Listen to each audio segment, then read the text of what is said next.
Welcome to ഫൈക്കോ academy. നമ്മളിന്ന് discuss ചെയ്യാൻ പോകുന്ന ടോപ്പിക് ഏതാണെന്ന് വെച്ച് കഴിഞ്ഞാൽ കോപ്പറേറ്റീവ് ലോ ആണ് നമ്മളിന്ന് ഡിസ്കസ് ചെയ്യാൻ പോകുന്ന ടോപ്പിക്ക്. ഇതിനകത്ത് നമ്മൾ ഡിസ്കസ് ചെയ്യുന്നത് രണ്ട് പാർട്ടായിട്ടാണ് നമ്മൾ ഡിസ്കസ് ചെയ്യുക. അതായത് India as a whole legislation ഉണ്ട്, അത് ഏതൊക്കെയാണ് ഇമ്പോർട്ടൻ്റ് ആയിട്ടുള്ള ആക്ട്സ്, അതിന് ഇമ്പോർട്ടൻ്റ് ആയിട്ടുള്ള സെക്ഷൻസ് എന്തൊക്കെയാണ് ഓർത്ത് വെക്കേണ്ടത് എന്നുള്ള കാര്യങ്ങൾ നമ്മൾ അതിനകത്ത് നോക്കും. As well as Kerala specific ആയിട്ട് കുറച്ച് ലെജിസ്ലേഷൻസ് വന്നിട്ടുണ്ട്. അത് ബിഫോർ ഇൻഡിപെൻഡൻസ് തൊട്ടുള്ള കുറച്ച് ലെജിസ്ലേഷൻസ് ഉണ്ട്. അതെന്താണെന്നും അതിൽ ഇമ്പോർട്ടൻ്റ് ആയിട്ടുള്ള സെക്ഷൻസ് എന്തൊക്കെയാണ് ലെജിസ്ലേഷൻസ്, എന്തൊക്കെയാണ് അതിൽ നമ്മൾ അറിഞ്ഞിരിക്കേണ്ട കാര്യങ്ങൾ, ഇത്രയും കാര്യങ്ങളാണ് നമ്മൾ ഈ ഒരു ടോപ്പിക്കിനകത്ത് അല്ലെങ്കിൽ ഈ ഒരു സബ്ജക്റ്റിനകത്ത് നമ്മൾ നോക്കാൻ വേണ്ടി പോകുന്നത്. അപ്പോൾ ഇന്ന് നമ്മൾ നോക്കാൻ വേണ്ടി പോകുന്നത് 1904 ഒരു ആക്ട് ഉണ്ട്, ആസ് വെൽ ആസ് 1912 ഒരു ആക്ട് ഉണ്ട്. അതിലെ കുറച്ച് ഇമ്പോർട്ടൻ്റ് ആയിട്ടുള്ള സെക്ഷൻസ് ആണ് നമ്മൾ നോക്കാൻ വേണ്ടി പോകുന്നത്. സോ ഇതിലേക്ക് വരുന്നതിന് മുന്നേ നമുക്കറിയേണ്ടതായിട്ടുണ്ട് എങ്ങനെയാണ് ഈ കോപ്പറേറ്റീവ് സെക്ടറിൻ്റെ ലെജിസ്ലേഷൻ അല്ലെങ്കിൽ ഈ ഒരു നിയമ സംവിധാനം കോപ്പറേറ്റീവ് സെക്ടറിന് എങ്ങനെയാണ് ഇന്ത്യയിൽ ആദ്യമായിട്ട് വന്നതെന്ന്. അപ്പോൾ നമ്മളതിന് പ്രീ ഇൻഡിപെൻഡൻസ് ഇറ തൊട്ട് നമുക്കിതിനെക്കുറിച്ച് അറിയേണ്ടതായിട്ടുണ്ട്. ബിക്കോസ് അന്ന് തൊട്ട് ലെജിസ്ലേഷൻസ് ഉണ്ട്. അപ്പോൾ നമ്മുടെ ഇന്ത്യൻ ഇക്കോണമി നമുക്കറിയാം ഭയങ്കര ഡിവാസ്റ്റേറ്റഡ് ആയിട്ട് തകർന്ന് തരിപ്പണായിട്ട് കിടക്കുമായിരുന്നു ഇംഗ്ലീഷുകാരുടെ സമയത്ത്. പ്രത്യേകിച്ച് ഫാർമേഴ്സിനെ അല്ലെങ്കിൽ അഗ്രികൾച്ചറിസ്റ്റിനെ ഇവരൊട്ടും ശ്രദ്ധിക്കുന്നുണ്ടായിരുന്നില്ല. അങ്ങനെ വന്നപ്പോൾ എന്ത് സംഭവിച്ചു എന്ന് വെച്ച് കഴിഞ്ഞാൽ ലോക്കൽ മണി ലെൻഡേഴ്സ് ഉണ്ടായിരുന്നു. ഇവരുടെ കയ്യിൽ നിന്ന് ഈ ഫാമേഴ്സ് പൈസ കടം വാങ്ങിയും അവർ ഒരു കടക്കണിയിലേക്ക് വീണു പോകുന്നൊരു സിറ്റുവേഷനും ഉണ്ടായിരുന്നു. അപ്പോൾ ഇത് കുറേ നാൾ കഴിഞ്ഞപ്പോൾ ഇഗ്നോർ ചെയ്യാൻ പറ്റാണ്ടാവുകയും അങ്ങനെ ബ്രിട്ടീഷുകാർ ഇതിനകത്തേക്ക് ഇടപെടുകയാണ് ഉണ്ടാകുന്നത്. അങ്ങനെയാണ് നമ്മുടെ ഈ ലെജിസ്ലേഷൻ്റെ തുടക്കം വരുന്നത്. അങ്ങനെ ആദ്യമായിട്ട് ഇന്ത്യയിൽ ഒരു ലെജിസ്ലേഷൻ വരികയാണ് 1879 ഡെക്കാൻ അഗ്രികൾച്ചർ റിലീഫ് ആക്ട് 1879 എന്ന് പറയുന്ന ഒരു ആക്ട് വരികയാണ്. ഇത് വരാനുണ്ടാവുന്ന കാരണം എന്താണെന്ന് വെച്ച് കഴിഞ്ഞാൽ 1875 ഒരു റെബല്യൻ ഉണ്ടാവുന്നു മഹാരാഷ്ട്രയിലെ ഫാമേഴ്സിൻ്റെ. അപ്പോൾ അവരെ അറസ്റ്റ് ചെയ്യുകയൊക്കെ ചെയ്യുന്നുണ്ട്. അത് ഒഴിവാക്കാൻ വേണ്ടിയിട്ടാണ് ഈ ഒരു ആക്ട് വരുന്നത്. ഈ ആക്ടിന് പ്രത്യേകിച്ച് വേറെ ഇമ്പോർട്ടൻസ് ഒന്നുമില്ല. അത് കഴിഞ്ഞിട്ട് 1883 ആകുമ്പോഴത്തേക്കും ലാൻഡ് ഇംപ്രൂവ്മെൻറ്റ് ലോൺസ് ആക്ട് എന്ന് പറഞ്ഞിട്ടൊരു ആക്ട് വരുന്നു 1883. ഇത് ഓർത്തിരിക്കേണ്ട ഒരു ആക്ടാണ്. ഇതെന്താണെന്ന് വെച്ച് കഴിഞ്ഞാൽ അഗ്രികൾച്ചർ ലാൻഡ്സിൻ്റെ ഇംപ്രൂവ്മെൻറ്റ്സിന് വേണ്ടിയിട്ട്, അതായത് വെൽസ് ഉണ്ടാക്കുക, ഡ്രെയിനേജ് ഉണ്ടാക്കുക, ഇങ്ങനെയുള്ള കാര്യങ്ങൾക്കൊക്കെ വേണ്ടിയിട്ട് ഗവൺമെൻറ് ലോൺ കൊടുക്കുന്ന ഒരു ആക്ടാണ്. അതാണ് ഇതിൻ്റെ ഒരു സംവിധാനം. അത് കഴിഞ്ഞിട്ട് തൊട്ടടുത്ത വർഷം 1884 ആകുമ്പോഴത്തേക്കും അഗ്രികൾച്ചർ ലോൺസ് ആക്ട് എന്ന് പറഞ്ഞിട്ട് ഒരു ആക്ട് വരുന്നു. ഇതെന്താണെന്ന് വെച്ച് കഴിഞ്ഞാൽ അതിന് മുന്നേ നോർത്തേൺ ഇന്ത്യ ആക്ട് എന്ന് പറഞ്ഞിട്ട് ടെക്കാവി ആക്ട് എന്ന് പറഞ്ഞിട്ട് ഒരു ആക്ട് ഉണ്ടായിരുന്നു. അതിനെ റീപ്ലേസ് ചെയ്തുകൊണ്ട് തിരിച്ചടവ് എങ്ങനെയാണ് എന്ന് പറയുന്ന ഒരു ആക്ടാണിത്. ഈ രണ്ട് ആക്ടിനെയും കൂടിയത്, അതായത് 1883 ലാൻഡ് ഇംപ്രൂവ്മെൻറ്റ് ലോൺസ് ആക്ടും അതുപോലെ തന്നെ 1884 അഗ്രികൾച്ചർ ലോൺ ആക്ട്സിനെയും കൂടിയിട്ട് നമ്മൾ ചക്കാവി ലോസ് എന്ന് പറയുന്നു, അല്ലെങ്കിൽ ചക്കാവിയൻ ലോസ് എന്ന് പറയുന്നു. ഇത് ഇമ്പോർട്ടൻ്റ് ആയിട്ടുള്ള കാര്യമാണ്. ചക്കാവി ലോസ് ഏതാണെന്നുള്ളത് അറിഞ്ഞിരിക്കേണ്ട കാര്യമാണ്. ഇതെന്തുകൊണ്ട് അങ്ങനെ പറയുന്നതെന്ന് വെച്ച് കഴിഞ്ഞാൽ ചക്കാവി എന്ന് പറയുന്നത് ഒരു ടെക്നിക്കൽ ടേമാണ്. അതായത് മുഗൾസ് കൊണ്ടുവന്നിട്ടുള്ള ഒരു സിസ്റ്റമാണ് ടക്കാവി എന്ന് പറയുന്നത്.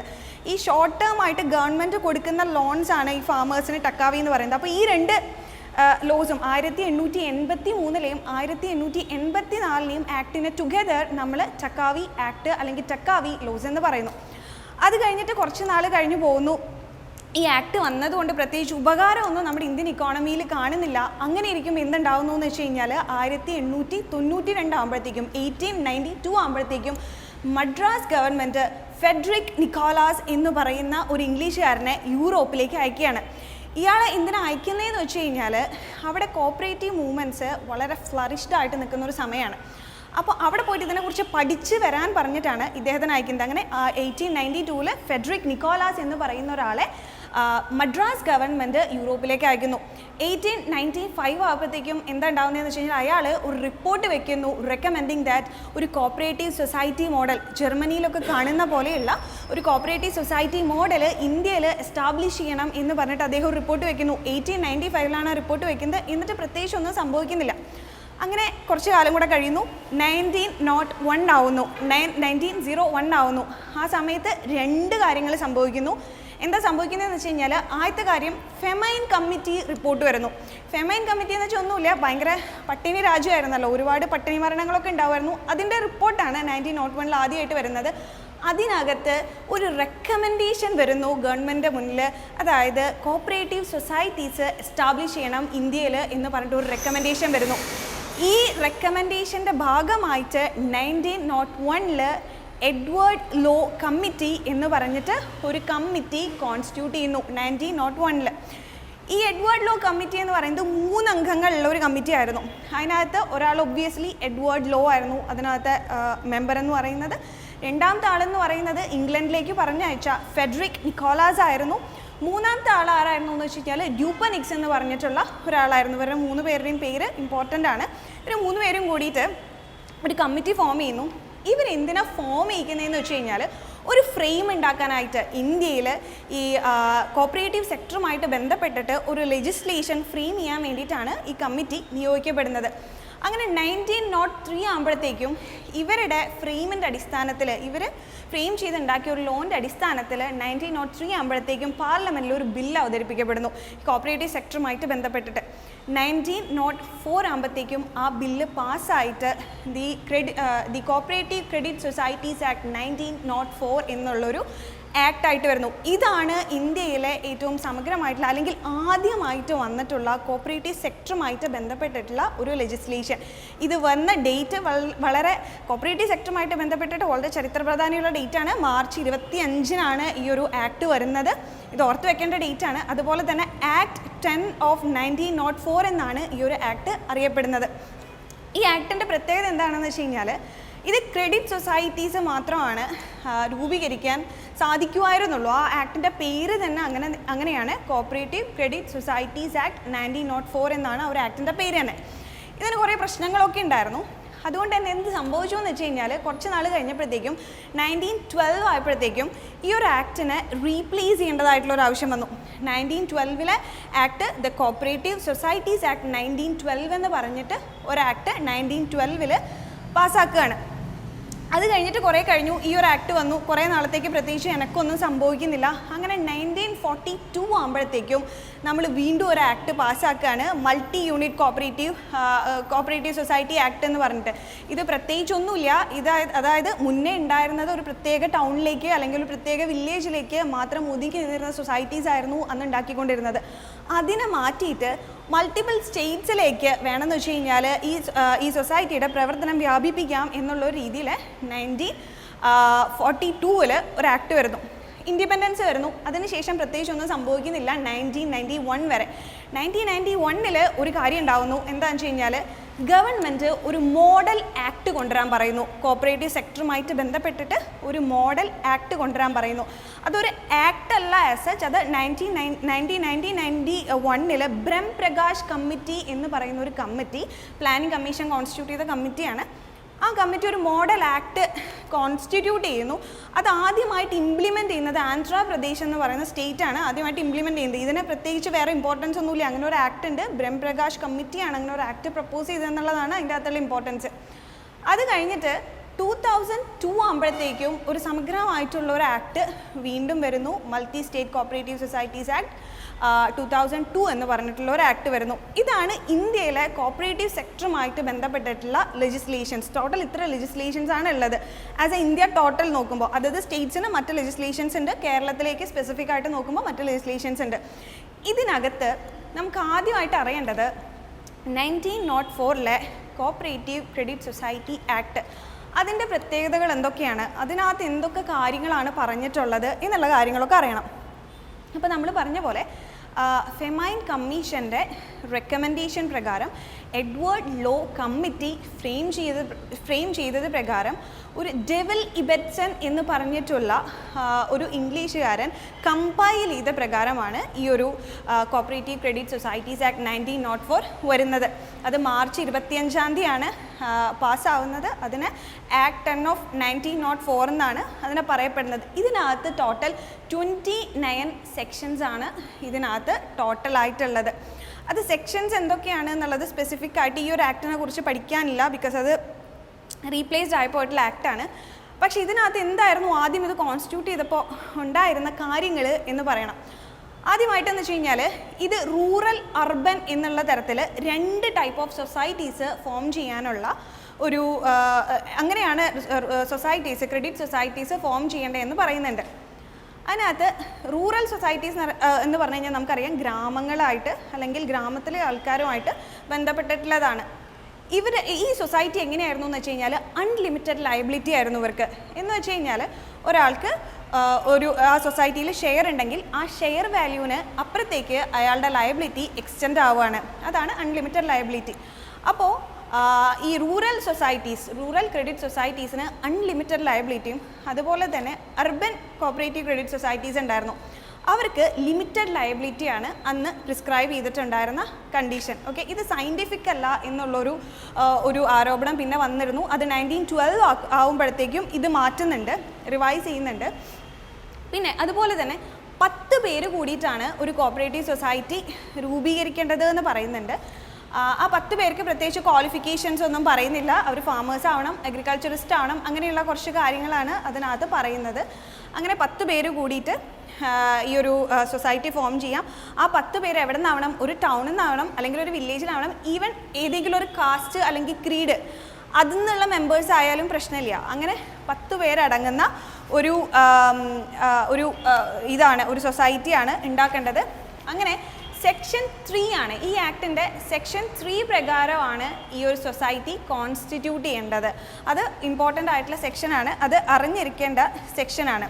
ഇനി ഈ സൊസൈറ്റി ഉണ്ടാക്കി, ഒരു 10 പേര് കൂടിയിട്ട് ഈ ഒരു സൊസൈറ്റി ഉണ്ടാക്കി. ഓക്കെ, ഇത് രജിസ്റ്റർ ചെയ്യേണ്ടതായിട്ടുള്ള ആവശ്യമുണ്ട്. അത് ചെയ്യേണ്ടത് ഓരോ പ്രൊവിൻസിനും, അന്ന് പ്രൊവിൻസാണ്, സ്റ്റേറ്റ് അല്ല, അപ്പോൾ ഓരോ പ്രൊവിൻസിനും ഒരു registrar of cooperative credit society ഉണ്ട്. അവരുടെ അടുത്ത് പോയിട്ടാണ് ഇത് രജിസ്റ്റർ ചെയ്യേണ്ടത്. അങ്ങനെ രജിസ്റ്റർ ചെയ്യുന്ന സമയത്ത് സ്റ്റാമ്പ് ഡ്യൂട്ടിയോ അല്ലെങ്കിൽ രജിസ്ട്രേഷൻ ഫീയോ ഒന്നും ഇവരുടെ കയ്യിൽ നിന്ന് അന്ന് വാങ്ങുന്നുണ്ടായിരുന്നില്ല. ഇനി രജിസ്ട്രാറുമായിട്ട് ബന്ധപ്പെട്ടിട്ട് വേറെ കുറച്ച് കാര്യങ്ങളോട് പറയാനുണ്ട്. അതെന്താണെന്ന് വെച്ച് കഴിഞ്ഞാൽ രജിസ്ട്രാർക്ക് വേറെ കുറച്ച് ഡ്യൂട്ടീസും ഉണ്ട്. കാരണം എന്താണെന്ന് വെച്ച് കഴിഞ്ഞാൽ അദ്ദേഹമാണ് അയാളുടെ അണ്ടറിലുള്ള എല്ലാ ക്രെഡിറ്റ് സൊസൈറ്റീസിൻ്റെയും ഓർഗനൈസേഷനും കൺട്രോളും ഒക്കെ ചെയ്തു തരുന്നത് ഈ ഒരു രജിസ്ട്രാറാണ്. അപ്പോൾ അദ്ദേഹത്തിൻ്റെ മറ്റൊരു ഫംഗ്ഷനായിരുന്നു അത്. മാത്രമല്ല ഇദ്ദേഹം ചെയ്തിരുന്ന വേറൊരു കാര്യം എന്തായിരുന്നു എന്ന് വെച്ച് കഴിഞ്ഞാൽ ഈ ഒരു സൊസൈറ്റീസിൻ്റെ അക്കൗണ്ട്സിൻ്റെ ഓഡിറ്റ് ഇദ്ദേഹം നടത്തിയിരുന്നു. അതിന് പ്രത്യേകിച്ച് ടൈം ലിമിറ്റ് ഒന്നും പറയുന്നില്ല. അദ്ദേഹത്തിന് തോന്നുന്ന പക്ഷം പോയിട്ട് ഓഡിറ്റ് ചെയ്യായിരുന്നു.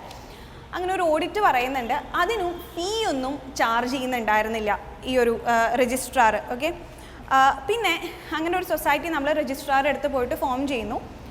നെക്സ്റ്റ് ആണ് ഇത് ഫണ്ട് റേസ് ചെയ്യുന്നു ഇതിന് വേണ്ടിയിട്ട്. അത് എവിടെ നോക്കിയാണ് ഫണ്ട് റേസ് ചെയ്യാൻ പറ്റുക എന്നുള്ളതാണ് നെക്സ്റ്റ് ആയിട്ട് വന്നത്. 2 സ്ഥലത്തും നമുക്ക് ഫണ്ട് അല്ലെങ്കിൽ 2 രീതിയിൽ നമുക്ക് ഫണ്ട് റേസ് ചെയ്യാൻ പറ്റുമായിരുന്നു. ആദ്യത്തെ എന്താണെന്ന് വെച്ച് കഴിഞ്ഞാൽ ഡെപ്പോസിറ്റ്സ്, മെമ്പേഴ്സിൻ്റെ ഭാഗത്തു നിന്നുള്ള ഡെപ്പോസിറ്റ്സ് ആയിട്ട് നമുക്ക് ഫണ്ട് റേസ് ചെയ്യാൻ പറ്റുമായിരുന്നു.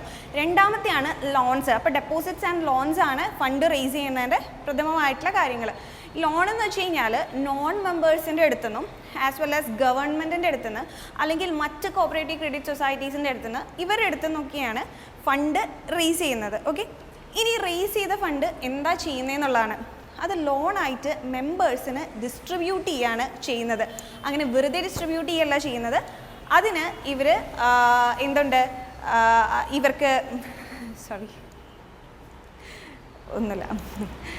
അതിനിവർക്ക് എന്താ പറയുന്നത്, സെക്യൂരിറ്റി ഉണ്ട്. സെക്യൂരിറ്റി എന്ന് വെച്ച് കഴിഞ്ഞാൽ പേഴ്സണൽ സെക്യൂരിറ്റി ഉണ്ട് as well as real security ഉണ്ട്. പേഴ്സണൽ സെക്യൂരിറ്റി എന്ന് വെച്ച് കഴിഞ്ഞാൽ ആൾജാമ്യം എന്നാണ് അത് പറയുന്നത്. റിയൽ സെക്യൂരിറ്റി എന്ന് വെച്ച് കഴിഞ്ഞാൽ വസ്തുജാമ്യമാണ് പറയുന്നത്. സോ അങ്ങനെയാണ് ഇതിൻ്റെ അകത്ത് ലോണായിട്ട് കൊടുക്കുന്നത്. അതുപോലെ തന്നെ ഇവർക്ക് ഓരോ മെമ്പേഴ്സിനും ലയബിലിറ്റി ഉണ്ട്. ആ ലയബിലിറ്റി എന്ന് പറയുന്നത് 1 വർഷത്തോളാണ് അവരുടെ ലയബിലിറ്റി എന്ന് പറയുന്നത്. എന്ന് വെച്ച് കഴിഞ്ഞാൽ അദ്ദേഹം എപ്പോഴാണോ ഈ ഒരു സൊസൈറ്റിയിൽ മെമ്പർ അല്ലാതാവുന്നത്, when he ceases to be a member of the society, അവിടെ നിന്ന് 1 വർഷം വരെ ഇദ്ദേഹത്തിൻ്റെ ലയബിലിറ്റി എക്സിസ്റ്റ് ചെയ്യും എന്നാണ് പറയുന്നത്. ഇനി ഓരോരുത്തർക്കും എത്ര ഷെയർ ഹോൾഡ് ചെയ്യാം എന്നുള്ളതിന് അതിനൊരു ലിമിറ്റേഷൻ പറയുന്നുണ്ട്. അതെന്താണെന്ന് വെച്ച് കഴിഞ്ഞാൽ 1/5 of the total share capital മാത്രമാണ് ഒരു പെർട്ടിക്കുലർ ആൾക്ക് ഷെയർ ഹോൾഡ് ചെയ്യാൻ പറ്റുമായിരുന്നുള്ളൂ. 1/5 of the total share capital, അതായത് 500 രൂപ അന്ന് ഷെയർ ക്യാപിറ്റൽ ഉള്ള ഒരു സൊസൈറ്റി ആണെന്ന് വെച്ച് കഴിഞ്ഞാൽ 100 രൂപ വരെയാണ് ഇവർക്ക് ഷെയർ ഹോൾഡ് ചെയ്യാൻ വേണ്ടി പറ്റുള്ളൂ. ഇതിന് തന്നെ ഒരു മാക്സിമം എമൗണ്ട് ലിമിറ്റും വെച്ചിട്ടുണ്ട്. മാക്സിമം എമൗണ്ട് ലിമിറ്റ് എത്രയാണെന്ന് വെച്ച് കഴിഞ്ഞാൽ 1000 രൂപ വരെയാണ് ഒരാൾക്ക് സ്വന്തം പേരിൽ ഈ ഷെയറിൻ്റെ മണി വർത്ത് അല്ലെങ്കിൽ അതിൻ്റെ വാല്യൂ 1000 രൂപ വരെയുള്ള ഷെയർ മാത്രമേ അദ്ദേഹത്തിന് ഹോൾഡ് ചെയ്യാൻ വേണ്ടിയിട്ട് പറ്റുള്ളൂ. ഈ ഷെയർസ് ട്രാൻസ്ഫർ ചെയ്യാൻ പറ്റുമോ എന്ന് ചോദിച്ചു കഴിഞ്ഞാൽ ട്രാൻസ്ഫർ ചെയ്യാൻ പറ്റും. പക്ഷേ അതിന് ഒരു കണ്ടീഷൻ ഉണ്ട്. അതെന്താണെന്ന് വെച്ച് കഴിഞ്ഞാൽ മിനിമം 1 വർഷമെങ്കിലും ഈ ഷെയർ കയ്യിൽ വെച്ചിട്ടുണ്ടായിരിക്കണം. മിനിമം ഹോൾഡിംഗ് എന്ന് വെച്ച് കഴിഞ്ഞാൽ 1 ഇയറെങ്കിലും ഉണ്ടായിരിക്കണം. അതിന് ശേഷമാണ് ട്രാൻസ്ഫർ ചെയ്യാൻ പറ്റുള്ളൂ. പിന്നെ അപ്പം നമ്മൾ സൊസൈറ്റിയാണ് ഉണ്ടാക്കിയത്, അതിനകത്ത് മെമ്പേഴ്സ് ഉണ്ട്. അപ്പോൾ വോട്ടിംഗ് എന്നുള്ളത് എന്തായാലും ഒരു ക്വസ്റ്റനാണ്. അപ്പോൾ വോട്ടിംഗ് എന്ന് വെച്ച് കഴിഞ്ഞാൽ അതെങ്ങനെയാണെന്ന് വെച്ച് കഴിഞ്ഞാൽ അൺലിമിറ്റഡ് ലയബിലിറ്റി ഉള്ള കോപ്പറേറ്റീവ് ക്രെഡിറ്റ് സൊസൈറ്റി ആണെന്ന് വെച്ച് കഴിഞ്ഞാൽ, അതായത് റൂറൽ സൊസൈറ്റി പോലെയുള്ള അങ്ങനത്തെ ക്രെഡിറ്റ് സൊസൈറ്റി ആണെന്ന് വെച്ച് കഴിഞ്ഞാൽ ഒരാൾക്ക് 1 വോട്ടാണ് അതിനകത്തുള്ളത്. അതായത് 1 man 1 വോട്ടാണ് കൊടുത്തിരുന്നത്. എന്നാൽ ലിമിറ്റഡ് ലയബിലിറ്റി ഉള്ള കോപ്പറേറ്റീവ് ക്രെഡിറ്റ് സൊസൈറ്റിയാണ്, അതായത് അർബൻ ഏരിയയിൽ പോലെയുള്ളതാണെന്ന് വെച്ച് കഴിഞ്ഞാൽ 1 man many വോട്ട് എന്നുള്ള രീതിയിലാണ് അവിടെ ഇത് സംഭവിക്കുന്നത്, വോട്ടിംഗ് സംഭവിക്കുന്നത്. ഓക്കെ, പിന്നെ ഇവരുടെ ഫണ്ടുമായിട്ട് ബന്ധപ്പെട്ടിട്ട് ചില കാര്യങ്ങളുണ്ട്. അതെന്താണെന്ന് വെച്ച് കഴിഞ്ഞാൽ ഇവർക്ക് റിസർവ് ഫണ്ട് എന്ന് പറഞ്ഞിട്ട് ഒരു ഫണ്ടുണ്ട്. അതിനകത്തേക്ക് ഇവർക്ക് സർപ്ലസ് വരുമല്ലോ, ഈ സൊസൈറ്റിക്ക് പ്രോഫിറ്റ് എന്ന് പറയുന്ന സർപ്ലസ്, അതിൽ 25% ഈ റിസർവ് ഫണ്ടിലേക്ക് വക മാറ്റണം എന്നുള്ളത് ഇവരുടെ ഒരു വ്യവസ്ഥയായിരുന്നു. അത് മാത്രമല്ല, റൂറൽ സൊസൈറ്റി ആണെങ്കിൽ, റൂറൽ കോപ്പറേറ്റീവ് സൊസൈറ്റി ആണെങ്കിൽ ഇവർക്ക് കിട്ടുന്ന പ്രോഫിറ്റിൽ നിന്ന് ഡിവിഡൻഡ് സപ്ലൈ ചെയ്യില്ല. മാത്രമല്ല ഈ ഒരു ഡിവിഡൻഡ് നേരെ റിസർവ് ഫണ്ടിലേക്ക് വക മാറ്റും. ആസ് വെൽ ആസ് ഒരു അർബൻ സൊസൈറ്റി ആണെന്ന് വെച്ച് കഴിഞ്ഞാൽ ടോട്ടലായിട്ട് ഇത് വക മാറ്റില്ല, പക്ഷേ 1/4 ഓഫ് ദി പ്രോഫിറ്റ് ഈ ഒരു റിസർവ് ഫണ്ടിലേക്ക് മാറ്റുകയും ചെയ്യും. ഓക്കെ, ഇതാണ് 1904 അറിയാനുള്ള കാര്യം. അത്രയേ ഉള്ളൂ 1904 അറിയേണ്ടതായിട്ടുള്ളത്. അപ്പോൾ ഇതിൻ്റെ ഒരു മേജർ ഡ്രോബാക്ക് എന്തായിരുന്നു എന്ന് വെച്ച് കഴിഞ്ഞാൽ ക്രെഡിറ്റ് സൊസൈറ്റീസ് ആണ് ഫോം ചെയ്യാൻ വേണ്ടി പറ്റുന്നത്. പിന്നെ മൊത്തം കോപ്പറേറ്റീവ് പ്രിൻസിപ്പൽസ് ഒന്നും ഫോളോ ചെയ്തിട്ടല്ല അത് ഉണ്ടാവുന്നത്. മാത്രമല്ല ഇത് സയൻറ്റിഫിക് ആയിട്ടുള്ള രീതിയിലല്ല എന്നുള്ള ഒരു ആരോപണമായിരുന്നു. അങ്ങനെ 1912 ആയപ്പോഴത്തേക്കും ഇത് ടോട്ടലി റീപ്ലേസ് ചെയ്തിട്ട് കോപ്പറേറ്റീവ് സൊസൈറ്റീസ് ആക്ട് 1912 എന്ന് പറഞ്ഞിട്ടുള്ള ഒരു ആക്ട് വരികയാണ്. ഇതിന് 50 സെക്ഷൻസ് ഉണ്ട് മൊത്തം. ഓക്കെ, ഇത് ആദ്യമായിട്ട് വരുന്നത് 1 മാർച്ച് 1912 ഇങ്ങനൊരു ഈ ഒരു ആക്ട് വരുന്നത്. ആസ് വെൽ ആസ് ഈ ആക്ടിനെ പറയുന്നത് ആക്ട് 2 ഓഫ് 1912 ആണ്. 1904 ആക്ട് ആയിരുന്നു എന്ന് വെച്ച് കഴിഞ്ഞാൽ അത് 25 മാർച്ചിനാണ് വന്നത്, ഇത് 1 മാർച്ചിനാണ് വന്നത്. അത് ആക്ട് 10 ഓഫ് 1904 ആണ്, ഇത് ആക്ട് 2 ഓഫ് 1912 ആണ്.